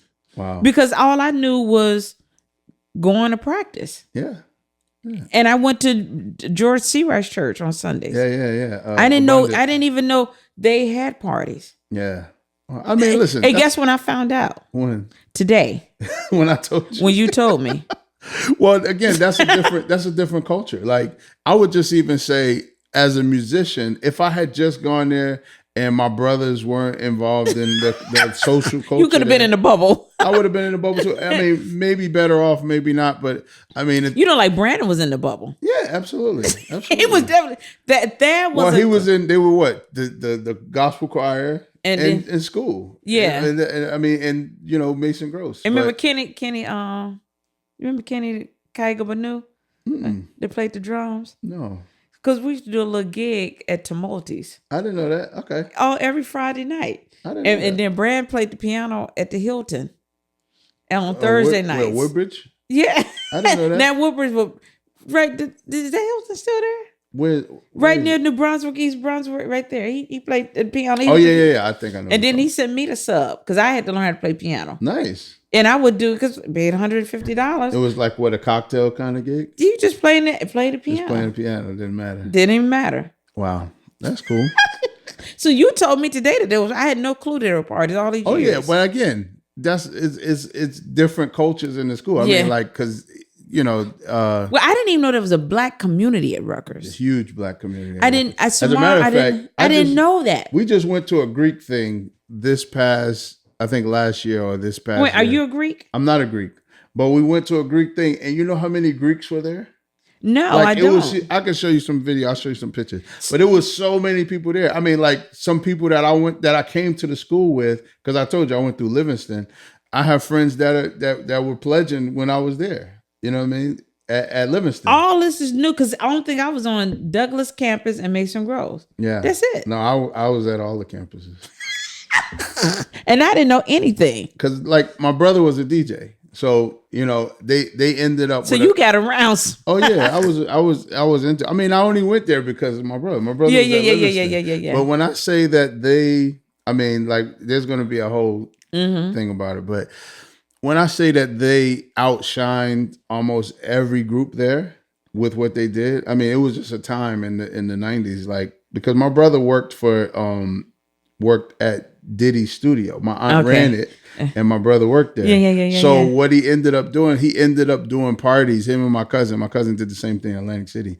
They would do parties with Biggie, with Mace, with the DJs, DJ iRock. So I'm oblivious to that whole world. They created a culture that was around the biggest era in hip hop in the East Coast, which was the bad boy era. Yeah. How are we on time? Because we sitting there chatting. No, we're good. We're going to get through. Again, we'll still edit. Yeah, all right, okay. But so like, I'm talking on my time. Oh yeah, no. Yeah, what time you got? I got to 3. 3 what? I can leave it until 3.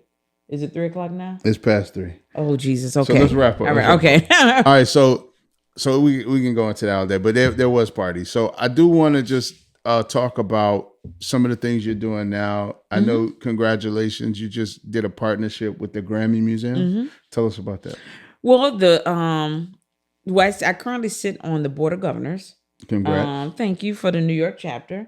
And so last year, that's NARAS. The Recording Academy, yeah. So last year we rebranded and recurated what Grammys in the schools look like. Wow. And so it was a huge success. So we redid the entire curriculum. We had Coco Jones. We had over... And the actress. Yes, singing actress. We had over 20 master classes that went from music production to PR, behind the scenes of musical theater. Wow. It was a very well curated program. So I did the curriculum for that. Wow. Which led to what's happening now. The Grammy Museum has implemented a scholarship in my name. The Trumpet Lady Scholarship. Thank you. A Trumpet Lady Scholarship that's going to be given to a young lady that will be attending Grammy camp every year. Wow. So I'm really excited about that, because being that I don't have children, that's a way to leave legacy. Absolutely. To have legacy, and so I'm very, very excited about that. And also serving, being a part of the Recording Academy. So that I have new music that's coming out. Wow. With you, I redid With You I'm Born Again. Okay. Which the great Billy Preston and Syreeta Wright, who I was named after. Wow. Syreeta Wright, I went and redid it with Tom Naziola, who's a classical composer. And so I actually I took voice lessons. Wow. And singing it, and so I'm really excited about that. It's a great, I think we did a great job on the arrangement. There's like a Bill Evans kind of interlude in there. So, and then I have Blow Your Horn, Making Music in a Man's World, which started out as a documentary feature, but now is in pitch phase as a docu-series. Wow. So Harvey Mason Jr. is in it. Wow. Felicia Butterfield Jones, who was the vice president of the Recording Academy, who's now at Google. She's in it. In Vogue Music is in it. Wow. Bishop Hezekiah Walker is in it. And we talk about it's not a male bashing film. Okay. That's the thing. It's not male bashing. It's exploring the challenges of what I've had to go through and other female musicians. Yeah. Like all our characters are different. Like for me, most people know me as the Trumpet Lady. So I've built Trumpet Lady as a brand and still building it. A lot of the female musicians that are in it, they've been more of a side musician. Okay. You know, like I think Brittany, she's part of Vixen. She's a rock and roller. Wow. You know, and so in rock and roll, they call her gun for hire. You know, so something I had to learn. Right. Vidi Williams, who played with Nelly, Beyonce, you know, bassist, and then another young lady, Brittany. She's a drummer. She's played with some of everybody. I can't think of all the names right now, but they all have different stories on navigating as side musicians and what's it like to be a woman in this industry, and navigating. In Vogue, because they're a legacy group, talk about ageism. Wow. Yeah. You know, why isn't the standard of beauty someone in their 30s? You know, I mean, in their 60s. Right. You know, right. so we take so it took me from concept to reality to really develop the story. Martin Shore, who's my co-director, he really encouraged me to take a look at it and really he helped me to really framework it, to develop the story, because the story is the arc of it. Okay. And so I did the entire soundtrack myself. Nice. And so we're in pitch phase. That's great. Well, in Jesus' name. So I also have Larkin and Poe in it. Larkin and Poe is a folk group. They're like 3-time Grammy Award winners. Wow. They're a sister duo. One plays like the sitting guitar, and another one plays guitar. So they're in it, you know. So what I like about it is multicultural and it's very diverse. And they're 2 sisters. I mean, it's just a diverse range of having everybody. I also have there was a young lady who used to follow me on social media. She's a trumpet player. Okay. And she's from a part of the LGBTQ plus community. Okay. So I got her story on there too, because she said that people would, you know, not hire her for gigs because she's a part of the LGBTQ plus community. Wow. And I'm like, oh, that's, you know, story. I'm like, this is very interesting. So, you know, I got, just to get their different perspective and story, I got it all on camera. I'm still filming while I'm pitching. So hopefully it's going to all come add together. More content. Absolutely. Because it's a series now. It's a series now. And so that's where we're at. And it's been... That's amazing. From 2018 to now, from story to concept. Wow. That's amazing. So now I do more theaters and jazz festivals now. Okay. That's cool. You think so? Yeah, I mean, I think we evolve into what we want to be and where we want to be, and I think we got to do what's best for us. Absolutely, that gives us life, fills our cup, as they call it. And I think what you're doing. Thank you for having me. Is amazing. Absolutely. I mean, what's something that you could share, and you could just look into the camera if you want. Because I've been looking at you the whole entire time. No, that's because we've been talking. we're just having a chat. But I would love for you to share with like a young lady who's a musician or a singer. I mean, singers probably get more opportunities, but like somebody. Well, the field is very crowded for singers. It is. It's super. It's crowded. very crowded.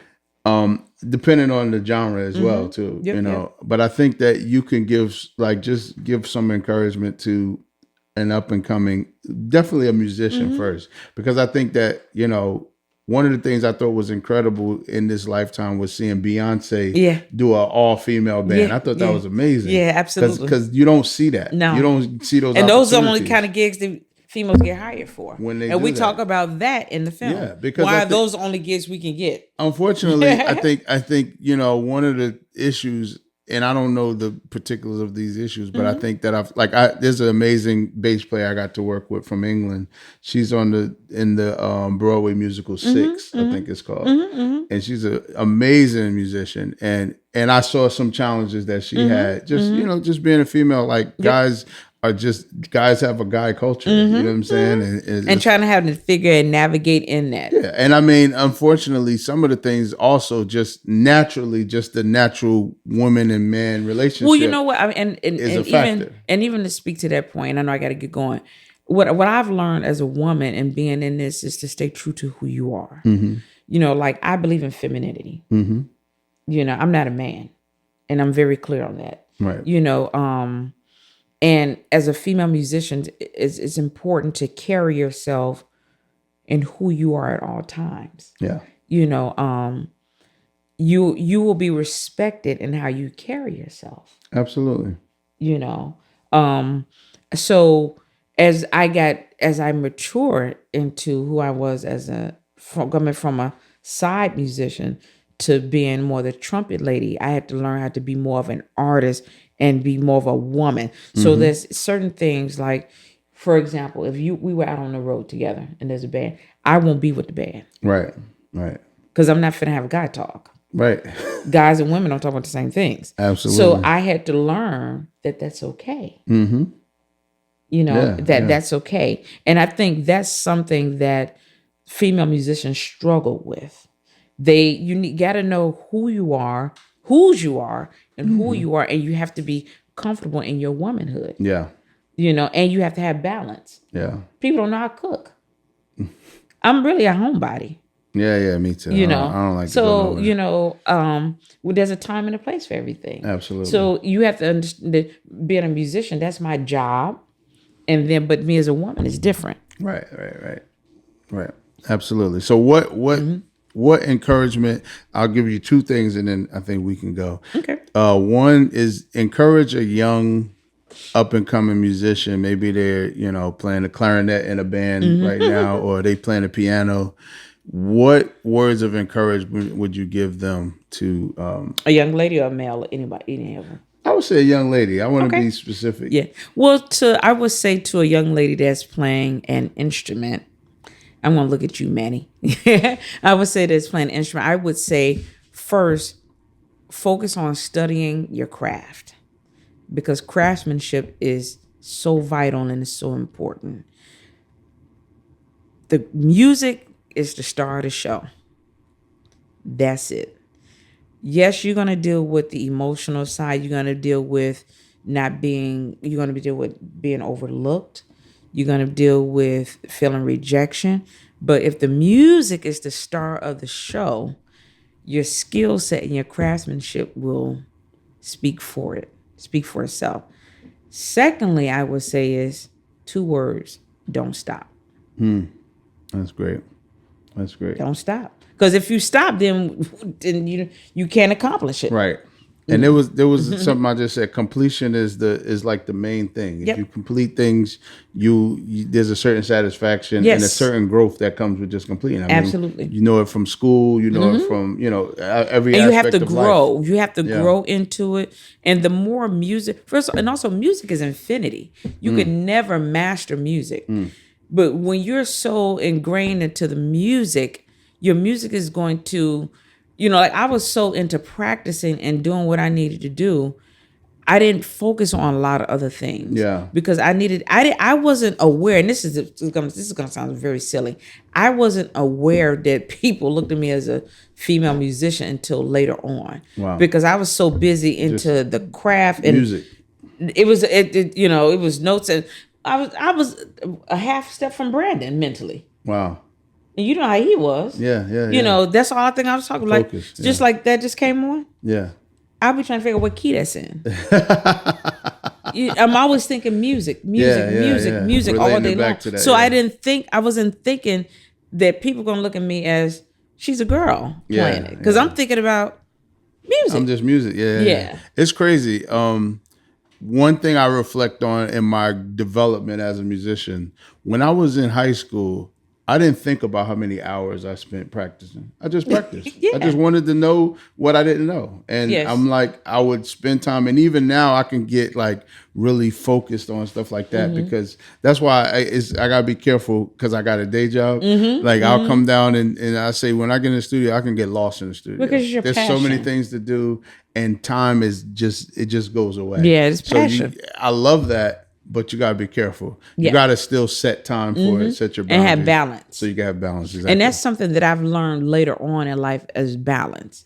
Because I've studied so much music, I've started learning that I didn't have balance. So I had a hard time, and this is something Brandon and I talk about, I had a hard time socializing. Wow. Because I don't go to clubs because the music is too loud. Right. And I use my ears for a living, so that's not going to work. And it's dark in there. Yeah. what's going on in there. I mean, it's dark, so Right, I can't see. So I'm gonna put on heels and all that. Can't nobody see me because it's dark, and my feet are hurting. I got a small, cute purse. I mean, I don't see. I personally don't see the enjoyment in that. I grew up in church. Well, I'm walking into a dark place.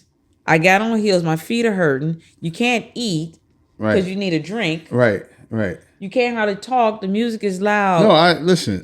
So I think being a musician, you get into a different culture. Like that looks differently as a musician. Yeah, exactly. One, there's a stage you're performing on, or you're going to enjoy your performance. So. Yeah, and it's like, so I never fit in going to clubs. Yeah, I never was into that. So I had to find my lane of where I fit, and so I fit more in, like, I like food, so I'm a foodie. So I joined the James Beard Foundation. Oh, okay. And things like that. So I like going to dinners, and I've had to find balance, and like I go to wine tastings and things like that. Find my balance of what I like socially. Yeah. Because the club is not going to happen for me because I use my ears for a living. Yeah. So I'm not going to sacrifice my living and have a broken eardrum, and I can't see it because it's dark. Yeah, it's funny you say that. Like, somebody's dark and what? Exactly. What's going on?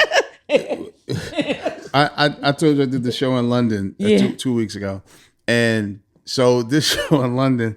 So the promoter said, "Hey, we're going to the club. The night before the show. You should come." So I'm like, "All right." So we went to the club, and it was exactly what you said. Super loud, super dark.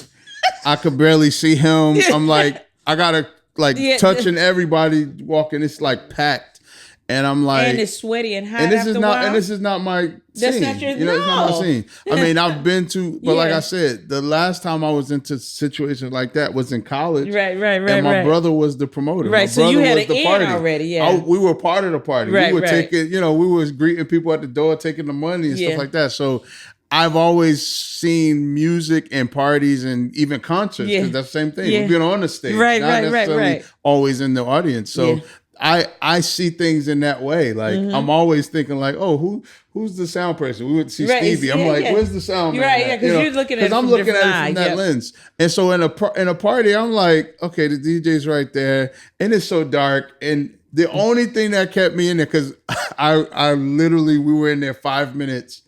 And then my wife was like, let's go outside. So we go outside because it's hot in there, everything. That's what so you mean tell me I'm going to put on my good perfume and my good dress. And it's going to mean nothing. So I done went to all this effort. And it ain't gonna, and your hair is gone. You can't hear I can't see. My feet hurt. And we're not going to eat.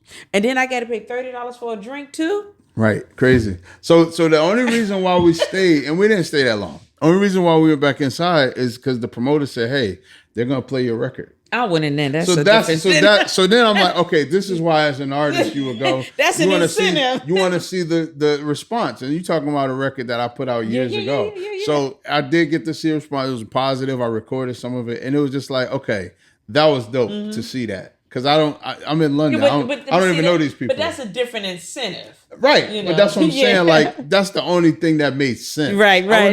This is not my scene. Nothing against it. I know it's a scene that is popular. So you a church boy. I'm a church boy. Yeah. So, my mother had us in church all my life. So that ain't your thing. Yeah. I mean, like I said, I can enjoy aspects of it. Right. But like in doses. You know what I'm saying? In doses. and small ones. Yeah. I mean, even church. I love church too. Yeah, but you need but them even in that, small I got doses of that too. Yeah, because after a while, it's like it becomes something different. You know what I'm saying? It definitely comes something different. I love it, enjoy it. But having done it, like now, my career in church is probably 30 something years, easily. Yeah. And so, Yeah, now that means everything that they get riled up over, you don't. Yeah, it's like, I've been there. Been there. Got that t-shirt, got the pastor going off and all love that kind of stuff. Love it though, But again, it's just different perspective. I understand. Different perspective. So again, I think you've said plenty to encourage. I hope you got enough. I think we have plenty.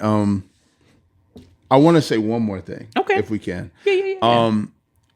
I've learned in my career that music is definitely the foundation of your career, my career.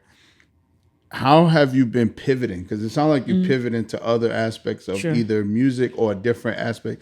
Tell any independent artist or musician or something like that, the importance of being flexible and pivoting when it's time to, because you're going to develop whatever, but then at some point you got to add. I didn't have a choice but to pivot, because I had to come into the realization that the trumpet is not like I can't go play the drums at a church. It's a single instrument, so the options are very limited.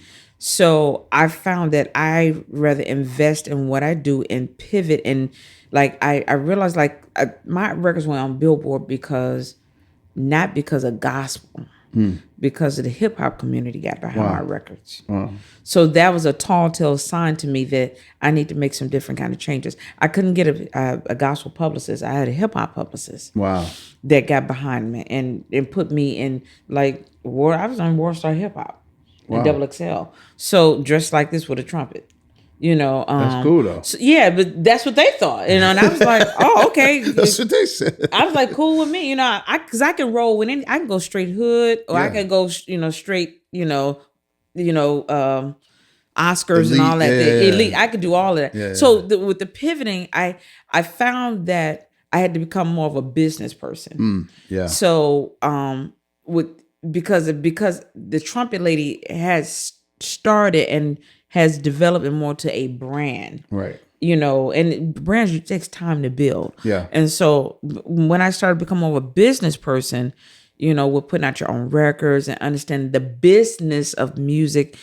The business of music is one thing, but the business of entertainment is it's a different arm. That's what has helped me to pivot. Like when I have my own staff, like I also have a brand relationship with Swarovski. Wow. That's when I had to learn.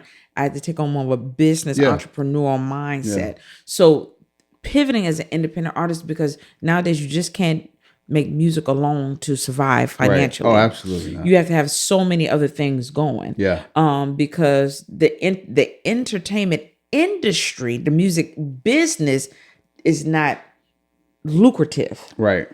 You have to have other entities going to be successful. Right. It's just a vehicle vehicle. Get a spotlight on you. Yes. And so it's important for independent artists to use your music as a business card, but develop other entities and also connect with collaborations and other entities, to move what you do forward. Yeah. So that it is very vital in today's time that independent artists, number one, understand the business of music, but also the business of entertainment, and collaborate and don't take anything for granted. Yeah. And also to learn the business of music and learn the business of entertainment. Yeah. Because learning it is very different. And it's not just with contracts. Yeah. Contracts, that's the easy thing. That's easy. A contract, but learn the nuances of the business of entertainment and who does what and with what they're doing, and how does it benefit what you're doing. Maybe it's not a good fit. Right. Maybe it is. Maybe there's some things there. I'll say this and we're gonna be done. Yeah. One of my mentors says completion is the number one rule in the music business. And then one of his colleagues said the number two rule is networking. Yes. So those two things, I think you can kind of accomplish a lot. One of the things you said about the charts specific to hip hop versus gospel, I think is very important that we as musicians and independently understand that our music has an audience. We have to discover it sometimes. You have to find your audience. And sometimes it's not what we think. We could be like, okay, I'm gospel because I'm saved and, I grew up in church, but you might be the next Whitney Houston. Well, guess what? And to your point, this is triggering me to say this. It's funny because I have a forthcoming event. I think I mentioned to you. And a publicist said, well, I think I should partner you with a top tier artist I looked at her and I'm sitting there saying, why would I pay you or pay a top tier artist to come to my event that I'm raising money for? Right. And I'm gonna have to pay them. But that's business. That's business. Yeah, yes. But that's business. But why not just get the people that support me? Right. And we all have a good time together. Yeah. Yeah. So I had to learn. Yeah. Now, here's the thing about that. And this is where people don't like to really talk about it. It's a slower route. Mm-hmm. But you got to be in it. What I've learned about this business is that you got to be in it. Yeah. And it's a journey. Yeah. And the journey is just as important as the destination. Absolutely. It's a much slower route. It is a slower route. Because why would I pay a top tier celebrity to partner in on my event that I got to pay? Yeah. I have to pay this person to show up, and I get it because it's a business. Right. And I get it. And like they don't saying have like they'll bring more eyeballs to you. They'll bring more eyeballs maybe. Maybe. But that's a chance. That's a chance. So now I got to pay a gamble. Yeah. A gamble with paying this person some money when I could just get people that you can just spend more money on promotion for yourself, myself, and also people that I know. Yeah. And we can celebrate each other, and we can make relationships with each other. Absolutely. So which one makes sense? No, absolutely. So I had to learn that the hard way almost. Yeah. That I'd rather invest in me and invest in the people. That's why I'm here with you. Absolutely. Absolutely. Because we're gonna go together. Absolutely. You know what I'm saying? So so I told the public, and I had another publicist look at it. She said, "Syreeta, that's bullshit. That's on the page." That's what she said to me. And I was like, "Oh, I'm glad you said that." And so wait a minute. And then on top of that, for me to give the artist, whoever actress, whoever it is, a donation to their foundation. Right. But that doesn't make sense. That's not what I'm trying to do. So I had to put my thinking cap on because I'm thinking, oh, this one, they work with this person, that person, that's what I need. But that's not what I need. Exactly. That's not what I need. No. When I could pay 2 publicists the salary that I'm paying that one artist or actress to come to. And just get more promotion. Now listen, that's the business part of it. I mean, people will give you all of the formulas that they think, but I mean, I'm happy that you came here. Of course, and we didn't chatted it up. I know. We started over there, and then we. Yeah, it's all right. That's what I knew would happen. So I mean, where can people support your efforts, and where can they follow you? Well, first of all, I need you to follow me on IG because my account got hacked. So I need more followers on Instagram. Trumpet Lady T on Instagram. I'm all over. You can Google me, Trumpet Lady, trumpetlady.com, trumpetlady.org, Lady Trumpet, anything Lady Trumpet, Trumpet Lady. I own all my domains. That's associated with Trumpet Lady, Lady Trumpet, in any order you can find me. Got it. So we're going to do that, and we appreciate you sewing into musicians. Of course. This is the Musicians Shed podcast. Check us out for more helpful information helping musicians. Thank you. Thank you for watching the Musicians Shed podcast. Connect with us by hitting the subscribe button. Leave us a comment and let us know how we are doing, or if you have a subject you want us to cover. See you next time.